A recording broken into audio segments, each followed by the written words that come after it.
Do you struggle to eat? Do you struggle to get hungry? Are you identified as the picky person in your family or friend group? I saw a thread recently from a person who was asking about avoidant restrictive food intake disorder, which is also called ARFID.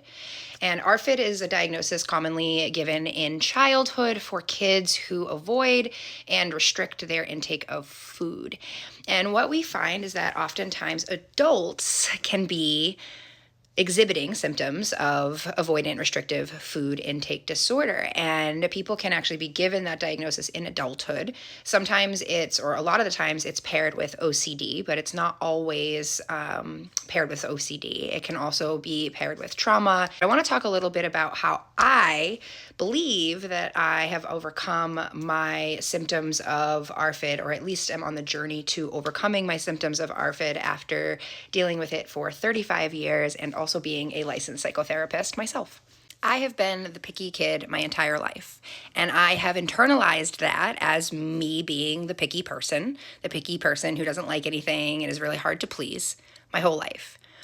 Now, being picky is a thing. People can be picky and choosy about what they want. But for me, it was never so much about my preference so much as how it physically made me feel to think about even eating certain things or most things at times where others were expecting me to be hungry or wanting me to eat. Sensory issues were not a thing in my household. We didn't talk about sensory issues. Sensory issues weren't validated in my household, nor were really any health issues or mental health issues in my household. So my pickiness was pathologized as a personal shortcoming and a personal choice I was making to spite or slight my mom or dad or person that was feeding me.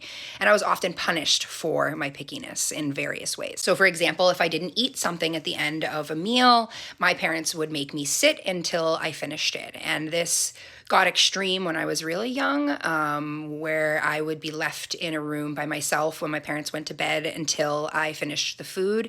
And if I didn't finish the food in that given amount of time, there would be physical or other types of punishment. So that didn't continue as much as I got older and I had siblings and more came out about child abuse and things like that. But I was always shame, blamed, and punished in one way or another for my pickiness and my perceived obstinance around not wanting to eat certain things. At the same time, I had a chaotic life. I had trauma going on with my mom and dad being abusive to one another. I had alcoholism and drug abuse going on with one parent. I was the old parentified eldest daughter and had two younger siblings. And there was very, very, very little emotional or nurturing support on a day-to-day basis. So at my baseline, my nervous system was never set up to be intuitive to my own needs.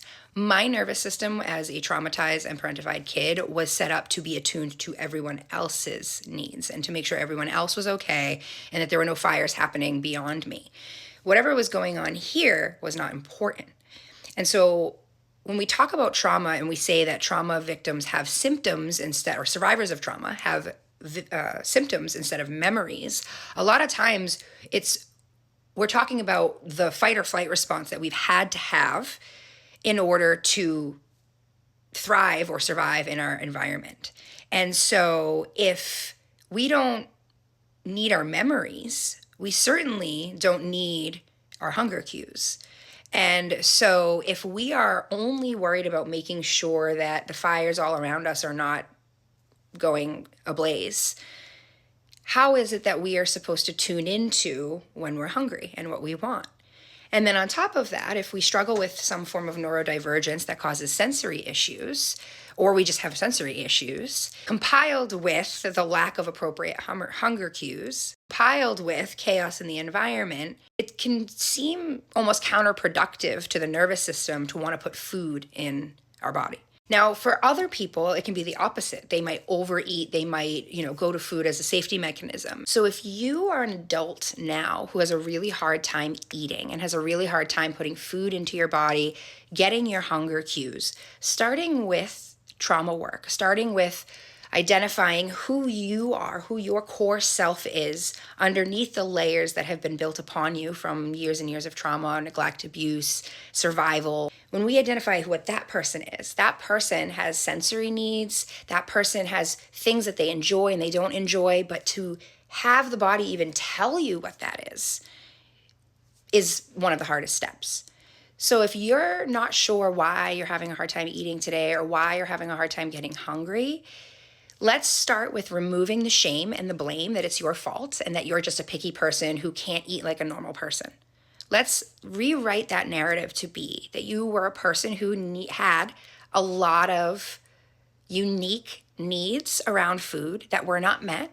And now in adulthood, you're starting to remove some of those layers and starting to wonder who that person, that core person is underneath all of that. That person gets hungry. That person has foods that they like. And for me, I had to realize it's okay to eat the same foods every day. It's okay to have chocolate in the morning for a little while if it means that it'll teach my stomach to get hungry. And that's how I started really teaching myself when I got hungry, is I started accepting that it was okay to just eat whatever I wanted if it meant I would eat something. I would go days and days and days sometimes without eating anything with proper nutrition because I wasn't getting hunger cues and my body was doing it anyways, was doing life anyways. And so slowly I would start to just eat some chocolate in the morning. And then eventually when I didn't have the chocolate, I'd be still hungry because I was used to getting chocolate in the morning.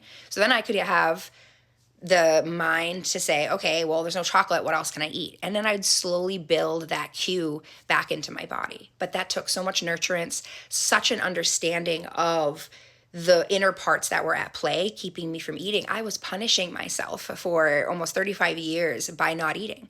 Because being sat at a table and told you have no choice but to eat something that sensorily and emotionally just isn't going to sit well with you can really make that inner part defiant and not want to eat food. Why would we want to eat when the whole world is telling us we have to?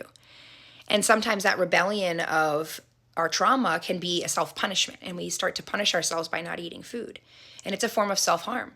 We can undo the shame of being a picky person by realizing that maybe you aren't a picky person. Maybe you have needs that were not met around food, and maybe it's not too late to start meeting those needs.